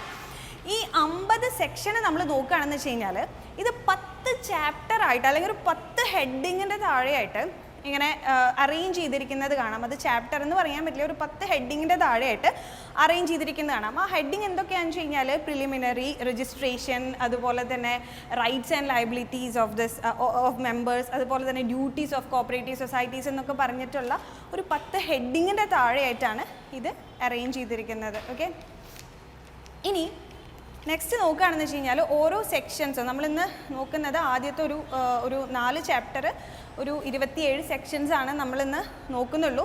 അതിൽ ആദ്യത്തെയാണ് പ്രിലിമിനറി. പ്രിലിമിനറി എന്ന് വെച്ച് കഴിഞ്ഞാൽ ആ ചാപ്റ്ററിനകത്ത് 2 സെക്ഷനാണ് വരുന്നത്, സെക്ഷൻ 1ഉം സെക്ഷൻ 2ഉം. സെക്ഷൻ 1-നകത്ത് പ്രത്യേകിച്ചൊന്നുമില്ല, ഷോർട്ട് ടൈറ്റിൽ ആൻഡ് എക്സ്റ്റെൻഡ് എന്നാണ് അതിനകത്ത് പറയുന്നത്. അത് ഈ ആക്ടിൻ്റെ പേരെന്താണ്, അതുപോലെ തന്നെ ഇത് ഇന്ത്യയിൽ ഏതൊക്കെ ഭാഗത്തേക്കാണ് എക്സ്റ്റെൻഡ് ചെയ്തിരിക്കുന്നത് എന്നുള്ളതാണ് ഇതിനകത്ത് പറയുന്നത്. അപ്പോൾ ഈ ആക്ടിൻ്റെ പേര് കോപ്പറേറ്റീവ് സൊസൈറ്റീസ് ആക്ട് 1912 ആണ്. ഇത് എക്സ്റ്റെൻഡ് ചെയ്തിരിക്കുന്നത് ഹോൾ ഓഫ് ഇന്ത്യ ഉണ്ട്, എക്സെപ്റ്റ് പാർട്ട് ബി സ്റ്റേറ്റ്സ് എന്ന് പറഞ്ഞിട്ട് കാണുന്നുണ്ട്. അത് അത്ര ഇമ്പോർട്ടൻ്റ് ആയിട്ടുള്ള കാര്യമല്ല. അതാണ് അതിനകത്തുള്ളത്, സെക്ഷൻ 1-നകത്തുള്ളത്. സെക്ഷൻ 2-നകത്ത് കുറച്ച് ഡെഫിനീഷൻസ് ആണ് കൊടുത്തിരിക്കുന്നത്. അതായത് ഈ ആക്ടുമായിട്ട് ബന്ധപ്പെട്ടിട്ടുള്ള ചില ടേംസ് വരുമ്പോൾ അത് ഏത് രീതിയിലാണ് നമ്മൾ മനസ്സിലാക്കേണ്ടത് എന്നുള്ള ഡെഫിനീഷൻസ് ആണ് കൊടുത്തിരിക്കുന്നത്. അതിനകത്ത് രജിസ്ട്രാർ എന്താണ്, ഓഫീസേഴ്സ് എന്താണ്, റൂൾസ് എന്താണ്, ബൈലോസ് എന്താണ്, അങ്ങനെയുള്ള കുറച്ച് ഡെഫിനീഷൻസ് കൊടുത്തിട്ടുണ്ട്. ഇനി രണ്ടാമത്തെ ചാപ്റ്ററിലേക്ക് നമ്മൾ മൂവ് ഓൺ ചെയ്യുമ്പോൾ രണ്ടാമത്തെ ചാപ്റ്ററിൻ്റെ പേരാണ് രജിസ്ട്രേഷൻ എന്നുള്ളത്. അപ്പോൾ അതിൽ ആദ്യം പറയുന്നത് സെക്ഷൻ 3 ആരാണ് ഒരു രജിസ്ട്രാർ എന്ന് പറയുന്നുണ്ട്. അത് 1904 ആക്ട് പറഞ്ഞപ്പോൾ ഒരു പ്രൊവിൻസിലേക്ക് ഒരു രജിസ്ട്രാർ ഉണ്ടെന്ന് മാത്രമേ പറഞ്ഞിട്ടുണ്ടായിരുന്നുള്ളൂ. ഈ ഒരു ആക്ട് വന്നപ്പോൾ ഇത് അപ്പോയിൻറ്റ് ചെയ്യേണ്ടത്, അതായത് സ്റ്റേറ്റ് ഗവൺമെൻറ് ആണ് ഈ രജിസ്ട്രാറെ അപ്പോയിൻറ്റ് ചെയ്യേണ്ടത് എന്നും കൂടെ ഇതിനകത്ത് പറയുന്നുണ്ട്. സെക്ഷൻ 3-ലാണ് അത് പറയുന്നത്. ഇനി സെക്ഷൻ 4-നകത്ത് പറയുന്നത് ഏതൊക്കെ സൊസൈറ്റീസ് ആണ് രജിസ്റ്റർ ചെയ്യാൻ പറ്റുക എന്നുള്ളത്. The societies which may be registered under this act. അത് പറയുന്നത് 3 കണ്ടീഷൻസ് ആണ് പറയുന്നത്. അതായത് ഇതിൽ മെമ്പേഴ്സിൻ്റെ ഇക്കണോമിക് ഇൻട്രസ്റ്റിനെ പ്രൊമോട്ട് ചെയ്യാൻ വേണ്ടിയിട്ട് ഉണ്ടാക്കിയ ഒരു സൊസൈറ്റി ആണെങ്കിൽ അത് രജിസ്റ്റർ ചെയ്യാം. The society which is established four promoting the economic interest of its members, അത് രജിസ്റ്റർ ചെയ്യാം. രണ്ടാമത്തത്, ഇതേപോലെ ഒരു കോപ്പറേറ്റീവ് സൊസൈറ്റി ഉണ്ട്, ആ സൊസൈറ്റിയുടെ ഓപ്പറേഷൻസിനെ ഹെൽപ്ഫുൾ ആവുന്ന രീതിയിൽ ഉള്ളൊരു സൊസൈറ്റി ആണെന്ന് വെച്ച് കഴിഞ്ഞാൽ അതും ഈ ഒരു ആക്ടിൻ്റെ അണ്ടറിൽ രജിസ്റ്റർ ചെയ്യാം. അതുപോലെ തന്നെ ഇത് ലിമിറ്റഡ് ലയബിലിറ്റി അല്ലെങ്കിൽ അൺലിമിറ്റഡ് ലയബിലിറ്റി എന്നുള്ള കാര്യത്തിൽ ഇവർക്ക് തീരുമാനിക്കാം ഏത് വേണമെന്നുള്ളത്. ഈ ഒരു കോപ്പറേറ്റീവ് സൊസൈറ്റിയുടെ മെമ്പറായിട്ട് മറ്റൊരു കോപ്പറേറ്റീവ് സൊസൈറ്റി ഉണ്ട് എന്ന് വിചാരിക്കാം. അങ്ങനെയാണെങ്കിൽ അവിടെ ലിമിറ്റഡ് ലയബിലിറ്റിയാണ് ഉണ്ടാവുക. ഇത് ഈ ഒരു ആക്ടിൻ്റെ വളരെ സവിശേഷമായിട്ടുള്ളൊരു പോയിൻ്റാണ്. അതായത് നമ്മൾ 1904 ആക്ട് നോക്കിയപ്പോൾ അതിനകത്ത് മെമ്പേഴ്സായിട്ട് പേഴ്സൺസിനെ മാത്രമാണ് അന്ന് ഉണ്ടായിരുന്നത്. അതിൻ്റെ ഒരു ഡ്രോബാക്ക് ആയിരുന്നു. ഇപ്പോൾ 1912 വന്നപ്പോഴത്തേക്കും ഈ സെക്ഷൻ 4 പ്രകാരം എന്താണെന്ന് വെച്ച് കഴിഞ്ഞാൽ ഇതിൻ്റെ മെമ്പേഴ്സായിട്ട് പേഴ്സൺസ് മാത്രമല്ല, പക്ഷേ മറ്റ് കോപ്പറേറ്റീവ് സൊസൈറ്റീസും കൂടെ ഇപ്പോൾ ഇതിനകത്ത് മെമ്പേഴ്സായിട്ട് പറ്റും. അങ്ങനെ മറ്റൊരു കോപ്പറേറ്റീവ് സൊസൈറ്റി ഇതിനകത്ത് മെമ്പറായിട്ട് ഉണ്ടെങ്കിൽ അത് ലിമിറ്റഡ് ലയബിലിറ്റി ഉള്ള ഒരു സൊസൈറ്റി ആയിരിക്കും. ഓക്കെ, അതുപോലെ തന്നെ അല്ലെങ്കിൽ ഇത് അൺലിമിറ്റഡ് ലയബിലിറ്റി അല്ലെങ്കിൽ ലിമിറ്റഡ് ലയബിലിറ്റി ഏതാണെന്നുള്ളത് ഇവർക്ക് തീരുമാനിക്കാം. ഇതിലും മാക്സിമം ഇൻട്രസ്റ്റ് എത്രയാണെന്നുള്ളത് പറയുന്നുണ്ട്. അതായത് എത്ര ഷെയർ ഇവർക്ക് ഹോൾഡ് ചെയ്യാം എന്നുള്ളതിനെക്കുറിച്ചും ഇതിനകത്ത് ലിമിറ്റ് പറയുന്നുണ്ട്. അതും 1/5 ഓഫ് ദി ഷെയർ ക്യാപിറ്റൽ തന്നെയാണ് പറയുന്നത്. അത് 1904 ആക്ടിലും 1/5 ഓഫ് ദി ഷെയർ ക്യാപിറ്റൽ തന്നെയാണ് പറയുന്നത്. പക്ഷേ അതിനകത്ത് 1904 ആക്ടിനകത്ത് പറയുന്നത് 1000 രൂപ വരെയുള്ള ഷെയർ മാത്രമേ അതിനകത്ത് ഹോൾഡ് ചെയ്യാൻ പറ്റുള്ളൂ എന്ന് പറയുന്നുണ്ടായിരുന്നു. പക്ഷേ ഇതിനകത്ത് 1000 രൂപ തൊട്ടുള്ള ഷെയറാണ് ഇവർക്ക് ഹോൾഡ് ചെയ്യാൻ വേണ്ടി പറ്റുന്നത്. ഓക്കെ, പിന്നെ സെക്ഷൻ 6 പറയണത് എന്താണെന്ന് വെച്ച് കഴിഞ്ഞാൽ കണ്ടീഷൻസ് ഓഫ് രജിസ്ട്രേഷൻ. നമ്മൾ 1904 ആക്ട് നോക്കിയപ്പോൾ രജിസ്ട്രേഷന് പ്രത്യേകിച്ച് കണ്ടീഷൻസ് ഒന്നും പറയുന്നുണ്ടായിരുന്നില്ല. ഒരു രജിസ്ട്രാറുടെ അടുത്ത് പോയിട്ട് രജിസ്റ്റർ ചെയ്യണം എന്നുള്ള കണ്ടീഷൻ മാത്രമേ പറയുന്നുണ്ടായിരുന്നുള്ളൂ. ഇപ്പോൾ ഒരു സൊസൈറ്റി രജിസ്റ്റർ ചെയ്യണമെന്ന് വെച്ച് കഴിഞ്ഞാൽ അത് അറ്റ്ലീസ്റ്റ് 10 പേര് വേണമെന്ന് പറയുന്നുണ്ട്. 1904 എന്താണെന്ന് വെച്ച് കഴിഞ്ഞാൽ 10 പേര് മതിയായിരുന്നു. ഇപ്പോൾ 10 പേരെങ്കിലും വേണം. മാത്രമല്ല ഈ 10 പേരുടെ ക്വാളിഫിക്കേഷൻസും ഇതിനകത്ത് പറയുന്നുണ്ട്. അതായത് 18 വയസ്സ് തികഞ്ഞിട്ടുള്ള ആൾക്കാരായിരിക്കണം ഈ 10 പേര് എന്ന് പറയുന്നത്. അതുപോലെ തന്നെ ഈ സൊസൈറ്റിയുടെ ഒബ്ജക്റ്റ് എന്ന് പറയുന്നത് അല്ലെങ്കിൽ ഇതിൻ്റെ ഒരു എയിം എന്ന് പറയുന്നത് ഇതിൽ മെമ്പേഴ്സിന് ലോൺ എക്സ്റ്റെൻഡ് ചെയ്യുക അല്ലെങ്കിൽ ഇതിൽ മെമ്പേഴ്സിന് ലോൺ കൊടുക്കുക എന്നുള്ളതാണ് ഇവരുടെ ഒബ്ജക്റ്റീവായിട്ട് പറയുന്നത്. ഓക്കെ, ഇനി വേറൊരു കാര്യം കൂടെ എന്താ പറയണതെന്ന് വെച്ച് കഴിഞ്ഞാൽ ഈ ഒരു സൊസൈറ്റിയിൽ ഈ സൊസൈറ്റി രജിസ്റ്റർ ചെയ്യുമ്പോൾ ഇതിനകത്തുള്ള മെമ്പേഴ്സിൽ ഒരെണ്ണം അല്ലെങ്കിൽ ഒന്നിൽ കൂടുതൽ മറ്റൊരു കോപ്പറേറ്റീവ് സൊസൈറ്റി ആണ് എന്ന് വെച്ച് കഴിഞ്ഞാൽ അവരുടെ ഡ്യൂലി ഓതറൈസ്ഡ് ആയിട്ടുള്ള, അതായത് ആർക്കാണോ ആ ഒരു സൊസൈറ്റീനെ റെപ്രസെൻറ്റ് ചെയ്യാൻ വേണ്ടി പറ്റുന്നത് അവരുടെ സിഗ്നേച്ചറും കൂടെ ഇതിനകത്ത് വേണം, അല്ലെങ്കിൽ അങ്ങനെയുള്ള ആളും കൂടെ ഇതിനകത്ത് വേണം എന്ന് പറയുന്നുണ്ട്. ഓക്കെ, അത് കഴിഞ്ഞിട്ട് സെക്ഷൻ 7 എന്താ പറയണതെന്ന് വെച്ച് കഴിഞ്ഞാൽ power of registrar to decide certain questions എന്നാണ് ആ സെക്ഷൻ്റെ പേര് തന്നെ. അത് പ്രത്യേകിച്ചൊന്നുമില്ല. അതിലെന്താ വെച്ച് കഴിഞ്ഞാൽ ഇപ്പോൾ എന്തെങ്കിലും ഒരു ഡൗട്ട് വരികയാണ്, അതായത് അതിനകത്തുള്ളൊരു മെമ്പർ ഒരു അഗ്രികൾച്ചറിസ്റ്റ് ആണോ അല്ലെങ്കിൽ ഒരു ഫാർമർ ആണോ നോൺ ഫാർമർ ആണോ അല്ലെങ്കിൽ ഒരു പ്രത്യേക ഒരു ക്രീഡിന് അല്ലെങ്കിൽ പ്രത്യേക ഒരു കാസ്റ്റിന് സൊസൈറ്റി ഫോം ചെയ്യാൻ പറ്റുമോ ഇല്ലയോ എന്നുള്ള തരത്തിലുള്ള ക്വസ്റ്റ്യൻസ് ഉണ്ടെങ്കിൽ ആ ക്വസ്റ്റ്യൻസിൻ്റെ ഫൈനൽ ഡിസൈഡ് ചെയ്യുന്നത് രജിസ്ട്രാർ ആയിരിക്കും. രജിസ്ട്രാർ പറഞ്ഞു കഴിഞ്ഞാൽ പിന്നെ അതിന് മുകളിലേക്ക് വേറെ വർത്താനമൊന്നുമില്ല. അതാണ് സെക്ഷൻ 7 പറയുന്നത്. അങ്ങനെ നമ്മൾ എന്ത് ചെയ്തു, കണ്ടീഷൻസ് ഓഫ് രജിസ്ട്രേഷൻ പറഞ്ഞു. അത് കഴിഞ്ഞിട്ട് ഈ രജിസ്ട്രാറുടെ അടുത്ത് ഒരു അപ്ലിക്കേഷൻ വെക്കുകയാണ് ഇത് രജിസ്റ്റർ ചെയ്യാൻ വേണ്ടിയിട്ട്. അത് സെക്ഷൻ 8 പ്രകാരമാണ് ഒരു അപ്ലിക്കേഷൻ വെക്കുന്നത്. അപ്പോൾ അതിനകത്ത് നമ്മൾ നേരത്തെ പറഞ്ഞ പോലെ അറ്റ്ലീസ്റ്റ് 10 പേഴ്സൺസ് കൂടിയിട്ടാണ് ഒരു സൊസൈറ്റി ഉണ്ടാക്കുന്നത്. അപ്പോൾ 10 പേരെങ്കിലും ഇതിനകത്ത് ഡ്യൂലി സൈൻ ചെയ്തിരിക്കണം. അത് മാത്രമല്ല ഈ സൈൻ ചെയ്തിരിക്കുന്ന ആൾക്കാരെന്ന് പറയുന്നത് ക്വാളിഫൈഡ് ആൾക്കാരായിരിക്കണം. അതായത് സെക്ഷൻ 7 പറഞ്ഞ പോലുള്ള ക്വാളിഫിക്കേഷൻസ് ഉണ്ടായിരിക്കണം. എന്ന് വെച്ച് കഴിഞ്ഞാൽ 18 വയസ്സെങ്കിലും ഇവർക്ക് തികഞ്ഞിട്ടുണ്ടാവണം. അതാണ് ക്വാളിഫിക്കേഷൻ എന്ന് പറയുന്നത്. അതുപോലെ തന്നെ നേരത്തെ പറഞ്ഞ പോലെ ഈ ഒരു സൊസൈറ്റിയുടെ മെമ്പറായിട്ട് മറ്റൊരു കോപ്പറേറ്റീവ് സൊസൈറ്റി ഉണ്ടെങ്കിൽ അങ്ങനെയാണെന്ന് വെച്ച് കഴിഞ്ഞാൽ അവിടെ ഡ്യൂലി ഓതറൈസ്ഡ് ആയിട്ടുള്ള ഒരാളുടെ സിഗ്നേച്ചർ ആവശ്യമാണ്. അത് മാത്രമല്ല ഈ അപ്ലിക്കേഷനിൽ ഉണ്ടാവേണ്ട കുറച്ച് കാര്യങ്ങളുണ്ട്. അതെന്താണെന്ന് വെച്ച് കഴിഞ്ഞാൽ ഈ സൊസൈറ്റിയുടെ ബൈലോ എന്താണെന്നുള്ളത് ഇതിനകത്ത് കൊടുത്തിട്ടുണ്ടായിരിക്കണം. ഇത് 1904 ആക്ടിൽ പറഞ്ഞിട്ടുള്ള ഇല്ലാത്തൊരു കാര്യമാണ്. അവിടെ നമ്മൾ രജിസ്റ്റർ ചെയ്യുന്ന സമയത്ത് എന്തൊക്കെ ഡോക്യുമെൻറ്റ്സ് കൊടുക്കണം എന്നുള്ളതിൻ്റെ ലിസ്റ്റ് ഔട്ടൊന്നുമില്ല. ഇവിടെ എന്ന് വെച്ച് കഴിഞ്ഞാൽ ബൈലോ നമ്മൾ എന്തായാലും നിർബന്ധമായിട്ടും അപ്ലിക്കേഷൻ്റെ കൂടെ കൊടുത്തിരിക്കണം. മാത്രമല്ല ഇതിൽ മെമ്പേഴ്സിൻ്റെ അറ്റ്ലീസ്റ്റ് ഈ സൈൻ ചെയ്യുന്ന 10 മെമ്പേഴ്സിൻ്റെയെങ്കിലും ഫുൾ ഇൻഫർമേഷൻ ഇതിനകത്ത് ഈ ആപ്ലിക്കേഷനകത്ത് ഉണ്ടായിരിക്കണം. ഓക്കെ, അതാണ് സെക്ഷൻ 8 പറയുന്നത്. അപ്പോൾ ആപ്ലിക്കേഷൻ നമ്മൾ സെക്ഷൻ 8 പ്രകാരം കൊടുത്തു. അടുത്തത് സെക്ഷൻ 9 രജിസ്ട്രേഷൻ. ഇങ്ങനെ ഒരു ആപ്ലിക്കേഷൻ കിട്ടിക്കഴിഞ്ഞാൽ സെക്ഷൻ 9 പ്രകാരം എന്തുണ്ടാവുന്നതെന്ന് വെച്ച് കഴിഞ്ഞാൽ ഈ രജിസ്ട്രാർ ഇത് രജിസ്റ്റർ ചെയ്തു എന്ന് പറയുന്നു. രജിസ്റ്റർ ചെയ്യാന്ന് വെച്ച് കഴിഞ്ഞാൽ അദ്ദേഹത്തിന് തോന്നുകയാണ് ഈ ആപ്ലിക്കേഷനിൽ പറയുന്ന കാര്യങ്ങളൊക്കെ സത്യമാണ്, ഇതിൽ പ്രത്യേകിച്ച് ഫ്രോഡൊന്നും ഇല്ല എന്ന് തോന്നി കഴിഞ്ഞാൽ അദ്ദേഹം രജിസ്റ്റർ ചെയ്യുന്നു. അത്ര മാത്രമേ സെക്ഷൻ്റെ ഇമ്പോർട്ടൻസ് ഉള്ളൂ. പക്ഷേ അത് ഓർത്തിരിക്കേണ്ട എങ്ങനെയാണെന്ന് വെച്ചാൽ സെക്ഷൻ 9 പ്രകാരമാണ് രജിസ്ട്രേഷൻ നടക്കുന്നത്. ഇനി സെക്ഷൻ 10 എന്ന് പറയുന്നത് എവിഡൻസ് ഓഫ് രജിസ്ട്രേഷൻ എന്നാണ് ആ സെക്ഷൻ്റെ പേര്. അതിനകത്ത് എന്താ പറയണമെന്ന് വെച്ച് കഴിഞ്ഞാൽ ഒരു സർട്ടിഫിക്കറ്റ് ഓഫ് രജിസ്ട്രേഷൻ ഇവർക്ക് കൊടുക്കും വൺസ് രജിസ്റ്റർ ചെയ്ത് കഴിഞ്ഞാൽ. ഈ സർട്ടിഫിക്കറ്റ് ഓഫ് രജിസ്ട്രേഷൻ എന്ന് വെച്ച് കഴിഞ്ഞാൽ ഇങ്ങനൊരു സൊസൈറ്റി ഉണ്ട്, അതിൻ്റെ പേരുണ്ട്, അത് രജിസ്റ്റർ ചെയ്തിട്ടുണ്ട് എന്ന് പറഞ്ഞിട്ട് ഒരു സർട്ടിഫിക്കറ്റാണ്. ഇതിൻ്റെ പ്രത്യേകത എന്താണെന്ന് വെച്ച് കഴിഞ്ഞാൽ ഇതൊരു കൺക്ലൂസീവ് എവിഡൻസ് ആണ്. അതായത് ഇങ്ങനൊരു സൊസൈറ്റി ഉണ്ടായിരുന്നു എന്നുള്ളതിൻ്റെ ഒരു എവിഡൻസ് ആണ് ഈ ഒരു സർട്ടിഫിക്കറ്റ് ഓഫ് രജിസ്ട്രേഷൻ എന്നുള്ളത്. ഇനി സെക്ഷൻ 11 പറയുന്നത് എന്താണെന്ന് വെച്ച് കഴിഞ്ഞാൽ amendment of bylaws of A registered society. എങ്ങനെയാണ് ഇതിൻ്റെ ബൈലോസ് അമെൻഡ് ചെയ്യുക എന്നുള്ളതാണ് പറയുന്നത്. അത്ര വലിയ ഇമ്പോർട്ടൻ്റ് ആയിട്ടുള്ള ഒരു സെക്ഷൻ അല്ല. അങ്ങനെ രജിസ്ട്രേഷൻ എന്ന് പറയുന്ന ഒരു ഹെഡിങ്ങിൻ്റെ അകത്ത് എന്ന് പറയുന്ന ചാപ്റ്ററിൻ്റെ അകത്ത് സെക്ഷൻ 3 to സെക്ഷൻ 11 വരെയുള്ള കാര്യങ്ങളാണ് ഡിസ്കസ് ചെയ്യുന്നത്. ആർക്കൊക്കെ സൊസൈറ്റി രജിസ്റ്റർ ചെയ്യാം, ആരാണ് ഒരു രജിസ്ട്രാർ എന്ന് തുടങ്ങിയിട്ട് ഒരു സർട്ടിഫിക്കറ്റ് ഓഫ് രജിസ്ട്രേഷൻ കിട്ടുന്നത് വരെയുള്ള കാര്യങ്ങൾ. ഓക്കെ, ഇനി നൗ 3rd ചാപ്റ്ററിലേക്ക് പോയി കഴിഞ്ഞാൽ rights and liabilities of members ആണ് ഇതിനകത്ത് പറയുന്നത്. അതായത് ഈ സൊസൈറ്റിയിൽ മെമ്പേഴ്സ് ആയിട്ടിരിക്കുമ്പോൾ ഇവർക്ക് ചില റൈറ്റ്സ് ഉണ്ട്, അവകാശങ്ങളുണ്ട്, അതുപോലെ തന്നെ ഇവർക്ക് കുറച്ച് ബാധ്യതകളുണ്ട്. അതാണ് പറയുന്നത്. സെക്ഷൻ 12 to 14 മാത്രമേ ഇതിനകത്തുള്ളൂ, 3 സെക്ഷൻസേ ഉള്ളൂ. അതിൽ സെക്ഷൻ 12 എന്താ പറയണതെന്ന് വെച്ച് കഴിഞ്ഞാൽ ഈ ഒരു സൊസൈറ്റിയിലെ മെമ്പർ അദ്ദേഹത്തിൻ്റെ മെമ്പർഷിപ്പ് പൈസ അടയ്ക്കുന്നത് തൊട്ട് മാത്രമാണ് ഇദ്ദേഹത്തിൻ്റെ റൈറ്റ്സ് ഇയാൾക്ക് എക്സസൈസ് ചെയ്യാൻ വേണ്ടി പറ്റുള്ളൂ. അപ്പോൾ തൊട്ടാണ് അദ്ദേഹത്തിൻ്റെ റൈറ്റ്സ് അവൈലബിൾ ആവുന്നുള്ളൂ. റൈറ്റ്സ് എന്ന് വെച്ച് കഴിഞ്ഞാൽ എന്താണ്? വോട്ട് ചെയ്യാനുള്ള റൈറ്റ്, ലോൺ കിട്ടാനുള്ള റൈറ്റ്, അങ്ങനെയുള്ള റൈറ്റ്സൊക്കെ. അതൊക്കെ ഇയാൾ എപ്പോൾ തൊട്ടാണ് എക്സസൈസ് ചെയ്യുന്നത്? അദ്ദേഹം മെമ്പർഷിപ്പിൻ്റെ ഫീ അടയ്ക്കുന്ന തൊട്ടാണ് എക്സസൈസ് ചെയ്യുന്നത്. സെക്ഷൻ 30 പറയണത് എന്താണെന്ന് വെച്ച് കഴിഞ്ഞാൽ വോട്ട് ഓഫ് മെമ്പേഴ്സാണ്. അത് നമ്മൾ നേരത്തെ പറഞ്ഞിട്ടുണ്ടായിരുന്നു. 1904 ആക്ടിൽ അൺലിമിറ്റഡ് ലയബിലിറ്റി ഉള്ള കേസിലാണെന്ന് വെച്ച് കഴിഞ്ഞാൽ 1 man 1 vote ആയിരുന്നു. ലിമിറ്റഡ് ലയബിലിറ്റി ഉള്ള കേസിലാണെന്ന് വെച്ച് കഴിഞ്ഞാൽ 1 man many vote ആയിരുന്നു. സെയിം കാര്യം തന്നെയാണ് ഇവിടെ.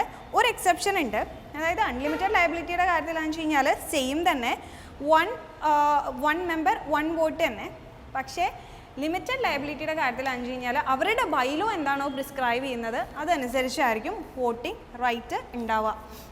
ഇനി സെക്ഷൻ 14 എന്താ പറയണതെന്ന് വെച്ച് കഴിഞ്ഞാൽ restriction on transfer of share or interest. അതായത് ഷെയറോ ഇൻട്രസ്റ്റോ ട്രാൻസ്ഫർ ചെയ്യാൻ പറ്റുമോ എന്നുള്ളതായിരുന്നു ചോദ്യം. അപ്പോൾ 1904 ട്രാൻസ്ഫർ ചെയ്യാൻ പറ്റുമായിരുന്നു, പക്ഷേ അതിനൊരു കണ്ടീഷൻ ഉണ്ടായിരുന്നു. അതെന്തായിരുന്നു? 1 year എങ്കിലും അത് ഹോൾഡ് ചെയ്യണം എന്നുള്ളൊരു കണ്ടീഷൻ ഉണ്ടായിരുന്നു. ഇതിനകത്തും ഉണ്ട് കണ്ടീഷൻ. അതെന്താണെന്ന് വെച്ച് കഴിഞ്ഞാൽ മാക്സിമം ഹോൾഡിംഗ് ലിമിറ്റ് ഉണ്ട്, പക്ഷെ അത് ഈ ആക്ടോ അല്ലെങ്കിൽ ഇത് പ്രകാരമുള്ള മറ്റേതെങ്കിലും റൂൾസോ പ്രിസ്ക്രൈബ് ചെയ്യുന്ന തരത്തിലായിരിക്കും. ഈ ആക്ട് ആസ് സച്ച് ഇപ്പോൾ പറയണില്ല എത്രയാണ് ഈ ഒരു ഹോൾഡ് ചെയ്യേണ്ട പീരീഡ് എന്നുള്ളത്.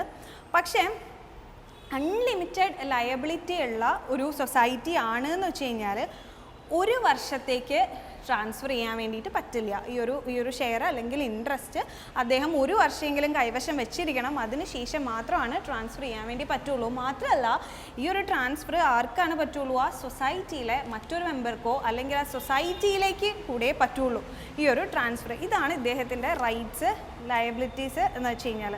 ഓക്കെ, ഇനി നമ്മൾ നെക്സ്റ്റ് ചാപ്റ്ററിലേക്കാണ് പോകുന്നത്. അതായത് ചാപ്റ്റർ 4 എന്ന് വെച്ച് കഴിഞ്ഞാൽ ഡ്യൂട്ടീസ് ഓഫ് രജിസ്റ്റേർഡ് സൊസൈറ്റീസ് ആണ്. അതായത് നമ്മൾ നേരത്തെ പറഞ്ഞത് ഈ സൊസൈറ്റിയിലെ മെമ്പേഴ്സിൻ്റെ റൈറ്റ്സും ലയബിലിറ്റീസും ആണ് നമ്മൾ പറഞ്ഞിട്ടുണ്ടായിരുന്നത്. ഇപ്പോൾ ഈ സൊസൈറ്റിക്ക് ഒരു എന്താ പറയുന്നത് ഒരു ഡ്യൂട്ടി ഉണ്ട്. അതെന്താണെന്ന് വെച്ച് കഴിഞ്ഞാൽ ഈ സൊസൈറ്റി നമ്മൾ രജിസ്റ്റർ ചെയ്യുന്നത് ഒരു കോപ്പറേറ്റീവ് സൊസൈറ്റി ആയിട്ടാണ് രജിസ്റ്റർ ചെയ്യുന്നത്. മാത്രമല്ല ഇവർക്കൊരു കോപ്പറേറ്റീവ് പേഴ്സണാലിറ്റി ഇവർ അക്വയർ ചെയ്യുന്നുണ്ട്. കോപ്പറേറ്റീവ് പേഴ്സണാലിറ്റി എന്ന് വെച്ച് കഴിഞ്ഞാൽ പ്രത്യേകിച്ചൊന്നുമില്ല. അതായത് ഇവർക്കൊരു പെർപ്പച്വൽ സക്സഷൻ ഉണ്ട്. പെർപ്പച്വൽ സക്സഷൻ എന്ന് വെച്ച് കഴിഞ്ഞാൽ കോംപ്ലിക്കേറ്റഡ് ആയിട്ടുള്ള കാര്യമൊന്നുമല്ല. അതായത് ഇവരുടെ മെമ്പേഴ്സിന് അപ്പുറത്തേക്ക് ഇവർക്കൊരു സ്വന്തമായിട്ടുള്ളൊരു നിലനിൽപ്പ്, ഈ ഒരു സൊസൈറ്റിക്ക് മെമ്പേഴ്സിൻ്റെ എക്സിസ്റ്റൻസിന് അപ്പുറത്തേക്ക് സ്വന്തമായിട്ടുള്ളൊരു നിലനിൽപ്പുണ്ട്. എന്ന് വെച്ച് കഴിഞ്ഞാൽ ഇപ്പോൾ അതിനകത്ത് ഒരു മെമ്പർ മാറിപ്പോയാലോ കൊഴിഞ്ഞു പോയാലോ പുതിയതായിട്ട് ഒരാൾ വന്നാലോ മരിച്ചു പോയാലോ ഒന്നും ഈ സൊസൈറ്റീനെ അത് ബാധിക്കുന്നില്ല. മെമ്പേഴ്സ് ആരായാലും ഇവർക്ക് ഒരു സെപ്പറേറ്റ് എക്സിസ്റ്റൻസ് ഉണ്ട്. മാത്രമല്ല ഇവർക്കൊരു സീലുണ്ട്, ഒരു കോമൺ സീലുണ്ട്. കോമൺ സീൽ എന്ന് വെച്ച് കഴിഞ്ഞാൽ ഇവർക്ക് നമുക്ക് സിഗ്നേച്ചർ ഉള്ള പോലെ കമ്പനിക്ക് സ്വന്തമായിട്ടൊരു സീലുണ്ട്, ഒരു കമ്പനി ഉള്ള പോലെ തന്നെ സീലുണ്ട്. മാത്രമല്ല പ്രോപ്പർട്ടി സ്വന്തം പേരിൽ വാങ്ങിക്കാനോ അല്ലെങ്കിൽ വിൽക്കാനോ അല്ലെങ്കിൽ ബിസിനസ് നടത്താനോ ഉള്ളൊരു അവകാശമുണ്ട്. അതേപോലെ തന്നെ ഈ ലീഗൽ സ്യൂട്ട്സിലൊക്കെ നമുക്ക് റെപ്രസെൻറ്റ് ചെയ്യാൻ വേണ്ടിയിട്ട് അല്ലെങ്കിൽ അങ്ങനെ കമ്പനി ആസ് സച്ച് റെപ്രസെൻറ്റ് ചെയ്യാൻ വേറെ മെമ്പേഴ്സിൻ്റെ പേരിലൊന്നല്ല റെപ്രസെൻറ്റ് ചെയ്യുക. അപ്പോൾ ഇവർക്കൊരു കോർപ്പറേറ്റ് പേഴ്സണാലിറ്റി ഉണ്ട്. നമ്മൾ 1904 ആക്ട് എടുത്തു കഴിഞ്ഞാൽ കോപ്പറേറ്റീവ് പേഴ്സണാലിറ്റി കൊടുക്കുന്നില്ലായിരുന്നു സൊസൈറ്റിക്ക് 1904. പക്ഷേ അവർക്കൊരു ലീഗൽ പേഴ്സണാലിറ്റി ഉണ്ടായിരുന്നു, പക്ഷേ കോപ്പറേറ്റീവ് പേഴ്സണാലിറ്റി കൊടുക്കുന്നില്ലായിരുന്നു. ഓക്കെ, അപ്പോൾ ഇതൊരു കോർപ്പറേറ്റീവ് അല്ലെങ്കിൽ കോപ്പറേറ്റീവ് പേഴ്സണാലിറ്റി ഉള്ള ഒരു സൊസൈറ്റി ആയത് കാരണം അല്ലെങ്കിൽ ഒരു എൻറ്റിറ്റി ആയത് കാരണം ഇവർക്ക് കുറച്ച് ഡ്യൂട്ടീസ് ഉണ്ട്.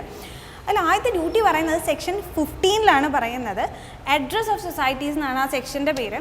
അതിനകത്ത് പ്രത്യേകിച്ചൊന്നുമില്ല. അതായത് ഈ സൊസൈറ്റിക്ക് സ്വന്തമായിട്ടൊരു മേൽവിലാസം ഉണ്ടായിരിക്കണം, സ്വന്തമായിട്ടൊരു അഡ്രസ്സ് ഉണ്ടായിരിക്കണം. അതായത് ഈ സൊസൈറ്റി ആയിട്ട് കമ്മ്യൂണിക്കേറ്റ് ചെയ്യുമ്പോൾ ഒരു ലെറ്റർ അയക്കാനോ അല്ലെങ്കിൽ ഒരു സ്യൂട്ട് അയക്കാനോ അല്ലെങ്കിൽ ഇവരുടെ പ്രൈം ആയിട്ടുള്ള ആക്ട് ബൈലോസ് ഒക്കെ സൂക്ഷിക്കാനായിട്ടൊരു പ്രൈം ലൊക്കേഷൻ വേണം, പ്രൈം ആയിട്ടുള്ള ഒരു അഡ്രസ്സ് ഇവർക്ക് വേണം. ഈ പേരിലായിരിക്കും എല്ലാ തരത്തിലുള്ള കമ്മ്യൂണിക്കേഷനും നടക്കുന്നുണ്ടാവും. അങ്ങനെ ഒരു അഡ്രസ്സ് വേണമെന്നാണ് സെക്ഷൻ 15 പറയുന്നത്. സെക്ഷൻ 16 എന്താ പറയണതെന്ന് വെച്ച് കഴിഞ്ഞാൽ copy of act rules and bylaws open to inspection. അതായത് ഈ ഒരു ആക്ടിൻ്റെ കോപ്പി, അതുപോലെ തന്നെ ഈ ഒരു ആക്ടുമായിട്ട് ബന്ധപ്പെട്ടിട്ടുള്ള റൂൾസൊക്കെ ഇവരുടെ ഈ ഒരു ഓഫീസിനകത്ത് കീപ്പ് ചെയ്തിരിക്കണം. മാത്രമല്ല ഇവരുടെ ഈ അക്കൗണ്ട്സൊക്കെ ഓപ്പൺ ടു ഇൻസ്പെക്ഷൻ ആയിരിക്കണം എന്നാണ് പറയുന്നത്. അതായത് ഓഫീസിൽ ഇതുമായിട്ട് ബന്ധപ്പെട്ടിട്ടുള്ള രജിസ്ട്രാറോ അല്ലെങ്കിൽ രജിസ്ട്രാർ ഓതറൈസ് ചെയ്യുന്ന ആരെങ്കിലും വന്നു കഴിഞ്ഞാൽ അത് ഓപ്പൺ ടു ഇൻസ്പെക്ഷൻ ആയിരിക്കും. ഓക്കെ, സെക്ഷൻ 17 എന്താ പറയുന്നതെന്ന് വെച്ച് കഴിഞ്ഞാൽ ഓഡിറ്റാണ് പറയുന്നത്. ഈ ഓഡിറ്റ് നമ്മൾ 1904 ആക്ടിനകത്തും ഓഡിറ്റ് കാണുന്നുണ്ടായിരുന്നു. പക്ഷേ ഓഡിറ്റിന് ഒരു ടൈം പീരീഡ് പറയുന്നുണ്ടായിരുന്നില്ല. ഓഡിറ്റ് ഫ്രീ ഓഫ് കോസ്റ്റ് ആണ് ചെയ്തു കൊടുക്കുക എന്ന് പറയുന്നുണ്ടെന്ന് വെച്ച് കഴിഞ്ഞാലും ഇതിനൊരു ടൈം പറയുന്നുണ്ടായിരുന്നില്ല. പക്ഷേ ഇതിൽ 1912 വരുമ്പോൾ ഈ ഒരു ഓഡിറ്റ് നടക്കുന്നത് at least once in an year, വർഷത്തിൽ ഒരിക്കലെങ്കിലും ഈ ഓഡിറ്റ് നടക്കണം എന്ന് പറയുന്നുണ്ട്. എന്താണ് ഓഡിറ്റ് ചെയ്യുക എന്നുള്ളത് 1904 ആക്ടിൽ അങ്ങനെ സ്പെസിഫിക് ആയിട്ട് പറയുന്നുണ്ടായിരുന്നില്ല. അവരുടെ അക്കൗണ്ട്സ് ഓഡിറ്റ് ചെയ്യണമെന്നേ പറയുന്നുണ്ടായിരുന്നുള്ളൂ. പക്ഷേ 1912 ആയപ്പോഴത്തേക്ക് എന്താ പറയുന്നത് വെച്ച് കഴിഞ്ഞാൽ ഇവരുടെ ഡെറ്റ്, ഓവർ ഡ്യൂ ആയിട്ടുള്ള ഡെറ്റ് എത്രയാണ്, ഇവരുടെ അസറ്റ്സ് എത്രയാണ്, ഇവരുടെ ലയബിലിറ്റീസ് എത്രയാണ് എന്നുള്ള കാര്യങ്ങളൊക്കെ ഓഡിറ്റ് ചെയ്യണം എന്ന് പറയുന്നുണ്ട്. ഓക്കെ, അതാണ് section 15 to 17 duties of the registered സൊസൈറ്റീസിൽ പറയുന്നത്. ഇനി അടുത്ത ചാപ്റ്ററാണ് privileges of registered society. Since നമ്മൾ പറഞ്ഞു നേരത്തെ ഇതൊരു കോർപ്പറേറ്റ് പേഴ്സണാലിറ്റി ഉള്ള ഒരു കോർപ്പറേറ്റ് എൻറ്റിറ്റിയാണ്, ഇവർക്ക് കുറച്ച് പ്രിവിലേജസ് ഉണ്ട്. എന്താണെന്ന് വെച്ച് കഴിഞ്ഞാൽ ഇവർ കോർപ്പറേറ്റ് പേഴ്സണാലിറ്റി മാത്രമല്ല, ഇവർ എന്താണ് കർഷകരുമായിട്ട് ബന്ധപ്പെട്ടിട്ടുള്ളതാണ് അല്ലെങ്കിൽ പ്രൈമറി ലെവലുമായിട്ട് ബന്ധപ്പെട്ടിട്ടുള്ളതാണ്. അപ്പോൾ ഇവർക്ക് കുറച്ച് പ്രിവിലേജസ് ഉണ്ട്. അതെന്തൊക്കെയാണെന്ന് വെച്ച് കഴിഞ്ഞാൽ സെക്ഷൻ 18 പ്രകാരം societies to be a body corporate, അത് നമ്മൾ നേരത്തെ പറഞ്ഞാണ്, ഇവരൊരു ബോഡി കോർപ്പറേറ്റ് ആണ്. അതുകൊണ്ട് തന്നെ ഇവർക്ക് പെർപ്പച്വൽ സക്സഷൻ ഉണ്ട് ഇവർക്ക്, അതുപോലെ തന്നെ ഇവർക്ക് സീലുണ്ട്, അങ്ങനെയുള്ള കാര്യങ്ങളുണ്ട്. ഇനി സെക്ഷൻ 19 വരികയാണെന്ന് വെച്ച് കഴിഞ്ഞാൽ ഇവർക്കൊരു പ്രയർ ക്ലെയിം ഓഫ് സൊസൈറ്റി ഉണ്ട്. എന്ന് വെച്ച് കഴിഞ്ഞാൽ അതായത് മറ്റ് ക്രെഡിറ്റേഴ്സിനെ വിട്ടിട്ട് ഇവർക്ക് എന്തെങ്കിലും ക്ലെയിം ഉണ്ട് എന്ന് വെച്ച് കഴിഞ്ഞാൽ അത് ആദ്യമായിട്ട് ക്ലെയിം ചെയ്യാൻ ഇവർക്ക് പറ്റും. അതായത് ചിലപ്പോൾ ഇവരുടെ ക്ലെയിം എന്ന് വെച്ച് കഴിഞ്ഞാൽ മറ്റ് ക്രെഡിറ്റേഴ്സിൻ്റെ അടുത്ത് നിന്നൊക്കെ പൈസ കഴിഞ്ഞിട്ടായിരിക്കും ഇവരുടെ വന്നിട്ടുണ്ടാവുക. പക്ഷേ അവർക്ക് മുന്നേ ഇവരുടെ കടം തീർക്കാനായിട്ടുള്ള ഒരു ബാധ്യത ഇവരുടെ ക്രെഡിറ്റർ ആരാണോ അല്ലെങ്കിൽ ഇവർക്ക് ആരാണോ കടം കൊടുത്തത് അവർക്കുണ്ട്. പക്ഷേ അതിനും എക്സെപ്ഷൻ ഉണ്ട്. അതെന്താണെന്ന് വെച്ച് കഴിഞ്ഞാൽ ഇപ്പോൾ ഗവൺമെൻറ്റുമായിട്ട് ബന്ധപ്പെട്ടിട്ടുള്ള റവന്യൂ ആയിട്ട് ബന്ധപ്പെട്ടിട്ടുള്ള എന്തെങ്കിലും ക്ലെയിം ആണെന്ന് വെച്ച് കഴിഞ്ഞാൽ അപ്പോൾ നമുക്ക് ഇത് കിട്ടില്ല, പ്രയോറിറ്റി കിട്ടില്ല. മാത്രമല്ല റെൻറ്റ്, ഈ സൊസൈറ്റിയായിട്ട് ബന്ധപ്പെട്ടിട്ടുള്ള റെൻറ്റ് അങ്ങനെയുള്ള കാര്യങ്ങളൊക്കെ ഉണ്ടെന്ന് വെച്ച് കഴിഞ്ഞാൽ അപ്പോഴും ഇത് കിട്ടില്ല. ഓക്കെ, ബാക്കി എല്ലാ ക്രെഡിറ്റേഴ്സിനെ സംബന്ധിച്ചിട്ടും എന്തുണ്ട്, പ്രയോറിറ്റി ക്ലെയിം ഫോർ സൊസൈറ്റി ഉണ്ട്. അത് സെക്ഷൻ 19 പറയുന്നത്. ഇത് ഈ ഒരു ആക്ടിൻ്റെ വളരെ ഇമ്പോർട്ടൻ്റ് ആയിട്ടുള്ള ഒരു ഫീച്ചറാണ്. ഇനി സെക്ഷൻ 20 വളരെ ഇമ്പോർട്ടൻ്റ് ആയിട്ടുള്ള ഒരു കാര്യമാണ്. അതെന്താണെന്ന് വെച്ച് കഴിഞ്ഞാൽ charge and set of shares or interest or members. അതായത് ചാർജ് എന്ന് വെച്ച് കഴിഞ്ഞാൽ ഒരു വസ്തുവുള്ള അധികാരത്തിനെയാണ് ചാർജ് എന്ന് പറയുന്നത്. സെറ്റ് ഓഫ് എന്ന് വെച്ച് കഴിഞ്ഞാൽ സെറ്റിൽമെൻറ്റ് എന്നുള്ളൊരു അർത്ഥത്തിൽ മനസ്സിലാക്കുക. അപ്പോൾ എന്താണെന്ന് വെച്ച് കഴിഞ്ഞാൽ ഇപ്പോൾ ഒരു പെർട്ടിക്കുലർ ഒരു മെമ്പർക്ക് എന്തെങ്കിലും ഡെറ്റ് ഉണ്ട് ഈ സൊസൈറ്റി, അതായത് സൊസൈറ്റിയുടെ അടുത്ത് നിന്ന് കടം എടുത്തിട്ടുണ്ട് എന്ന് വിചാരിക്കാം. അങ്ങനെയാണെങ്കിൽ ഈ സൊസൈറ്റിക്ക് ഇയാളുടെ ഷെയർസിൻ്റെ മുകളിൽ അല്ലെങ്കിൽ ഇയാളുടെ ഡിവിഡൻസിൻ്റെ മുകളിൽ അല്ലെങ്കിൽ എന്താണ് ഇയാളുടെ പ്രോഫിറ്റിൻ്റെ മുകളിലൊക്കെ ഒരു ചാർജ് ഉണ്ടായിരിക്കും. അതായത് അത് കൊടുത്ത് തീർക്കാത്ത പക്ഷം ഇവർക്കിത് പിടിച്ചു വെക്കാൻ വേണ്ടി പറ്റും, അല്ലെങ്കിൽ ഇതിൻ്റെ മുകളിൽ ഇവർക്കൊരു അവകാശം ഉണ്ടായിരിക്കും, ഈ ഡിവിഡൻറ്റിൻ്റെ മുകളിൽ പ്രോഫിറ്റിൻ്റെ മുകളിൽ അങ്ങനെയുള്ള കാര്യങ്ങൾ. അതാണ് സെക്ഷൻ 20-ൽ ചാർജിൽ പറയുന്നത്.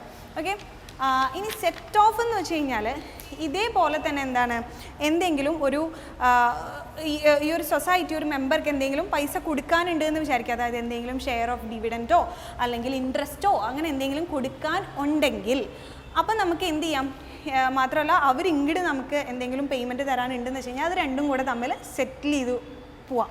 അതിനെയാണ് സെറ്റ് ഓഫ് എന്ന് പറയുന്നത്. അപ്പോൾ സെക്ഷൻ 20 ആണ്, അത് വളരെ ഇമ്പോർട്ടൻ്റ് ആയിട്ടുള്ളൊരു സെക്ഷനാണ്.